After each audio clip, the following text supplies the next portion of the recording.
It looked like a classic Al-Qaeda attack, but this was from the opposite end of the political spectrum.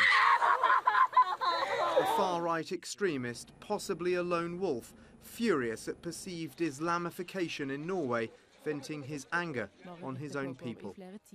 But it appears Anders Behring Breivik wasn't alone in his warped political ideology.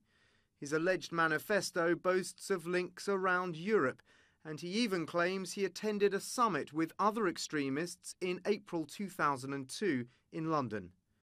Far-right groups have condemned the massacre in Britain, but some, like the English Defence League, whose rallies have often descended into violence, have described the attacks as a wake-up call for politicians. They share Breivik's anger at perceived uncontrolled immigration. They say tensions are at boiling point. Resentment is huge, I'm telling you, but you're not going to see Anders Breivik kind of action. I don't believe that's going to happen. But you are going to see you're going to see mosques invaded, that kind of thing. The far right is enjoying a resurgence across Europe. In the Netherlands, Geert Wilders' Freedom Party won 15% of the vote in 2010. In Denmark, the Danish People's Party, led by Pierre Gott, has 25 seats in the parliament. And in France, Marine Le Pen's Front National has surged in popularity.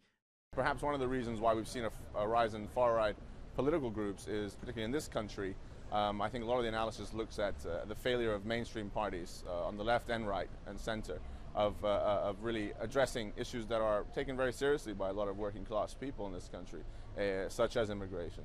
America has already experienced the horror of a far-right lone wolf terrorist. Timothy McVeigh's truck bombing of a federal building in Oklahoma in 1995 left 168 people dead. And in Britain, an anonymous face in a crowd suddenly became a killer in 1999. Extremist David Copeland set off 3 bombs targeting minorities.